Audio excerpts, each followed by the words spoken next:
بسم الله والصلاة والسلام على رسول الله. السلام عليكم ورحمة الله وبركاته. قبل أكثر من 15 سنة تخرجت من جامعة الملك فهد بالبترول والمعادن بشهادة البكالوريوس في الهندسة الكهربائية. في ذاك الوقت ما كنت أتخيل أن خلال أقل من سنتين سأشهد سلسلة من الأحداث تؤدي إلى سقوط شركات عملاقة وتغيير نمط حياة كل واحد منا. بدأت مسيرتي المهنية كمهندس اتصالات في شركة موتورولا، وكانت من مهامي بناء وتشغيل وتطوير شبكات اتصالات للشركات المحلية مثل STC وموبايلي.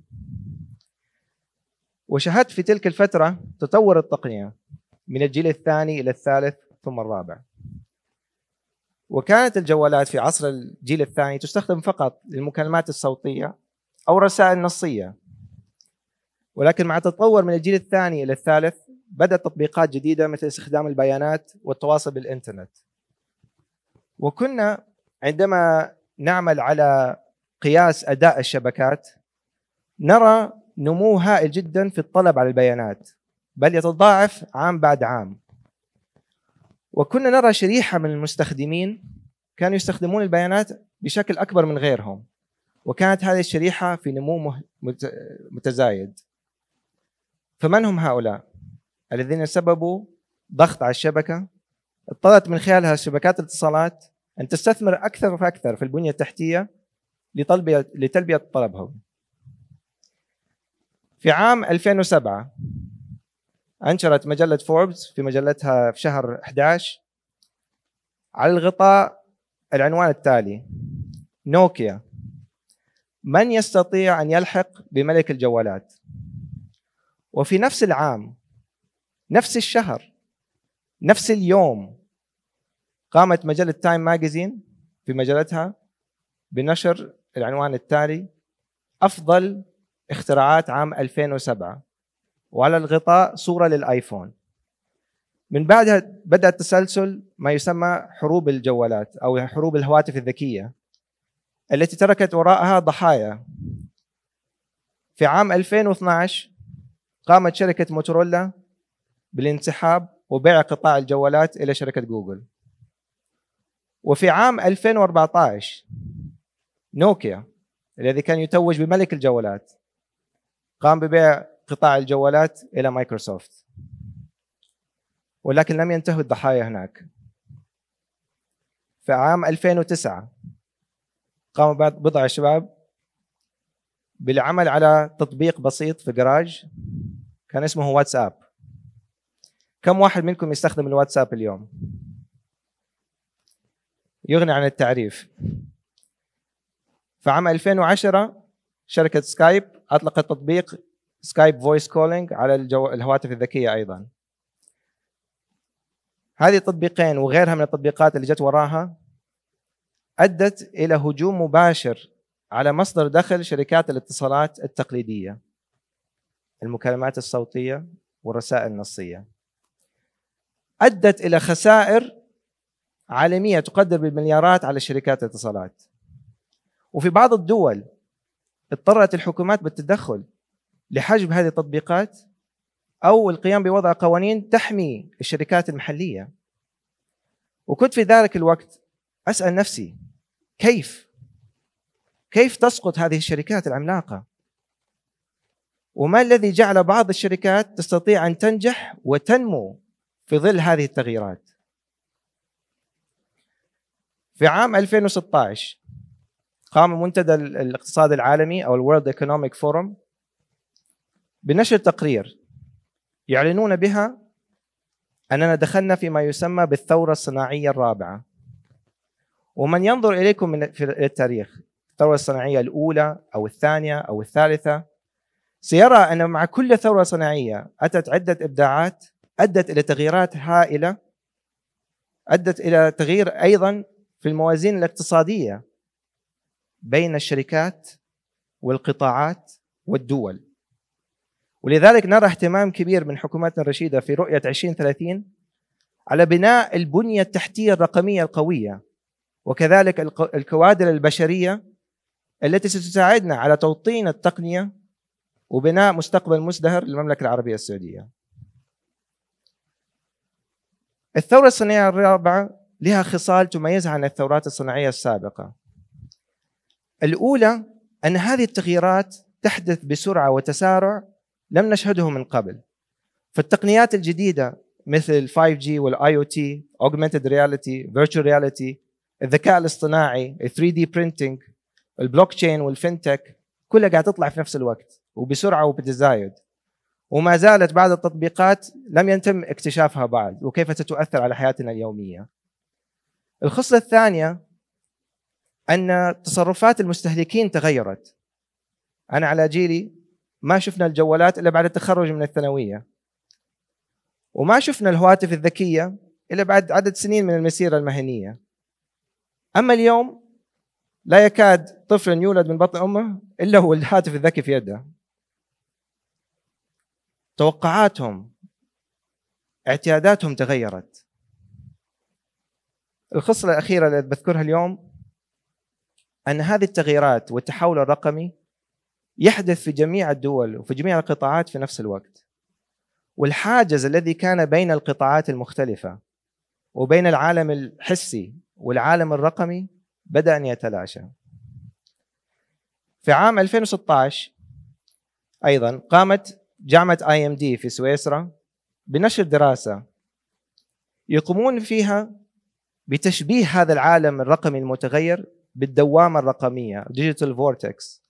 ومثل الدوامة التي في البحر تقوم هذه الدوامة بسحب كل من يقترب منها إلى المنتصف ثم إلى القاع للغرق. وفي هذه الدراسة قاموا بترتيب القطاعات الأكثر تأثراً بهذه التغييرات أو الاضطرابات، وكان قطاع الاتصالات في المركز الخامس، وذكرت أنا بعض الأمثلة على الأشياء اللي مرت فيها قطاع الاتصالات.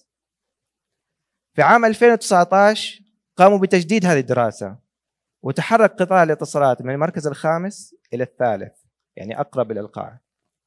والسبب الرئيسي لذلك هو بدأ تشغيل وانتشار شبكات الجيل الخامس. وكما رأينا في الماضي أن مع كل جيل اتصالات من الثاني إلى الثالث والثالث الرابع والآن من الرابع للخامس يوازيها إبداعات وتطبيقات جديدة، والتطبيقات الجديدة للجيل الخامس لم تظهر بعد. هناك بعض التطبيقات التي رأيناها، ولكن هناك الكثير والكثير الذي يتوقع التي لا نعرف كيف ستكون. فالسؤال يكون: كيف تستطيع الشركات أن تسبح في هذه الدوامة وتنجو وتنجح؟ قامت أذكر لكم مثال. كم واحد منكم يحب كرة القدم؟ أوكي. كرة القدم من الرياضات المشهورة هنا في المملكة العربية السعودية، وباكم تتخيلوا أنكم من عشاق كرة القدم تشجعونها وتلعبونها، وقمتم يوم بالأيام باستضافة بعض الزملاء من الولايات المتحدة الأمريكية، وبدأت تتحدثوا معهم عن الثقافة السعودية، عن الرياضات اللي موجودة في السعودية، وذكرتوا لهم كرة القدم وتحمسوا معكم. قالوا احنا كمان نحب نلعب كرة قدم. قالوا ممتاز، تعالوا عندي في الاستراحة نلعب مع بعض مباراة. وفي اليوم الموعود جيتوا متحمسين لابسين الشورتات جاهزين تشوتوا الكور، وجاء الفريق الثاني من أمريكا لابسين لبس غريب، خوذة ولبس حماية. تقول في نفسك ايش فيهم هذول؟ وما تشوفوا الا صفيرة المباراة تبدأ وتلاقي الرجال نط عليكم ومكسركم في الأرض. الله يستر عليكم. ايش صار؟ اللعبة لعبة كرة، فوتبول، الملعب ملعبكم، ولكن القوانين تغيرت. هذا نفس الشيء بيصير في الشركات الكبيرة. الشركات التقليدية تثبت على نماذج العمل التي كانت تعمل بها في الماضي حسب ما وجدنا عليه آبائنا، والشركات الرقمية تأتي بنماذج عمل جديدة وهجوم مباشر على هذه القطاعات تسبب اضطرابات فيها. فما هي الاستراتيجيات التي تتبعها الشركات لكي تواجه هذا الاضطراب؟ في نفس دراسة IMD قاموا بتشخيص 4 استراتيجيات: دفاعية وهجومية مثل كرة القدم. أما الدفاعية في 2، الأولى هي استراتيجية التراجع أو الريتريت. في هذه الحالة تقوم الشركات بالاعتراف أنها لا تستطيع المنافسة وتنسحب من قطاعات معينة وتقوم بالتركيز على تخصص دقيق لا تستطيع الشركات الأخرى أن تضاهيها فيها. على سبيل المثال موتورولا، ذكرت لكم قصة موتورولا التي انسحبت من قطاع الجوالات في 2012. قامت موتورولا بعدها التركيز في قطاع اسمه الشبكات المتخصصة أو التترا سيستمز. هذه الشبكات المتخصصة التي تستخدمها الجهات الأمنية مثل القوات المسلحة والشرطة والمطافي والسكيورتي الجامعة. الاستراتيجية الثانية الدفاعية هي استراتيجية الحصاد أو الهارفست، وفي هذه الحالة تقوم الشركات بالثبات والدفاع عن حصتها السوقية. ولكي تدافع عن حصتك السوقية لازم تعرف كيف تعمل هذه الشركات الرقمية. الشركات الرقمية يأتوا من جهتين، إما يوفرون خدمة بتجربة أفضل للعملاء أو يوفرون الخدمة بسعر أرخص أو بالمجاني. وفي عامة الأمور أو غالبا الاثنين معا، تجربة أفضل بسعر أرخص. سبيل المثال STC، ذكرت التغييرات اللي صارت مع واتساب والتقنيات الرقمية. قامت STC بإعادة بناء نفسها وبناء نماذج عمل جديدة للتعامل مع عملائها، وذهبت وفعلت عدة مبادرات للتحول الرقمي. حصلت منها على سبيل المثال تطبيق ماي STC الذي يوفر لجميع العملاء كل خدماتهم ببساطة وبضغطة زر. أما الاستراتيجيات الهجومية فهي أيضا اثنين. الاستراتيجية الأولى هي استراتيجية disrupt أو الاضطراب. في هذه الحالة تقوم الشركات بالإبداع وبناء نموذج عمل جديد، ولا يضطر أن يكون الإبداع عبارة عن تقنية جديدة أو اختراع تقنية جديدة. على سبيل المثال أوبر لم يخترعوا الهواتف الذكية، ولم يخترعوا الGPS، ولم يخترعوا سيارات الأجرة، ولكن وجدوا حاجة في السوق. تجربة الناس في استخدام سيارات الأجرة لم تكن جيدة. وجدوا فرصة بدمج هذه التقنيات بمنصة معينة تساعد على توفير الخدمات هذه ببساطة وبتجربة أفضل وبسعر أرخص، لتصبح أوبر أكبر شركة سيارات أجرة لا تملك سيارات. الاستراتيجية الأخيرة وهي الاستراتيجية الهجوم، الأوكيباي أو الاحتلال. في هذه الحالة تقوم الشركة بالنظر بتمعن فيما يحدث في العالم حولها، إما في دول مختلفة أو في قطاعات مختلفة، وتحاول استقطاب هذه التقنيات أو هذه الإبداعات وإعادة استخدامها في قطاع آخر أو في السوق المحلي. على سبيل المثال STC Pay.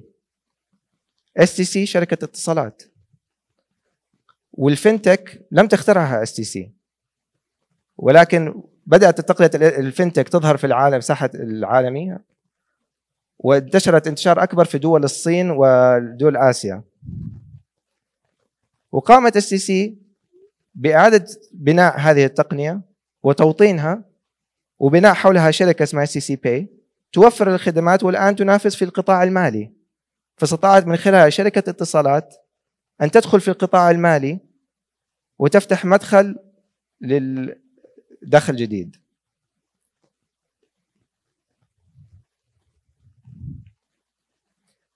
ولكن لأي شركة أن تستطيع أن تنفذ هذه الاستراتيجيات يجب أن تتبنى في نفسها المرونة، المقدرة على التغيير، وكذلك القدرة الإبداعية لتقبل الأفكار ومحاولة بناء الأفكار الجديدة.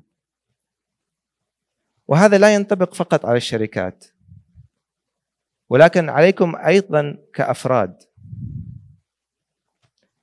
الشيء الوحيد الثابت في هذه الدنيا هو التغيير، وأنتم طلاب وطالبات جامعة الملك فهد للبترول والمعادن قادة المستقبل.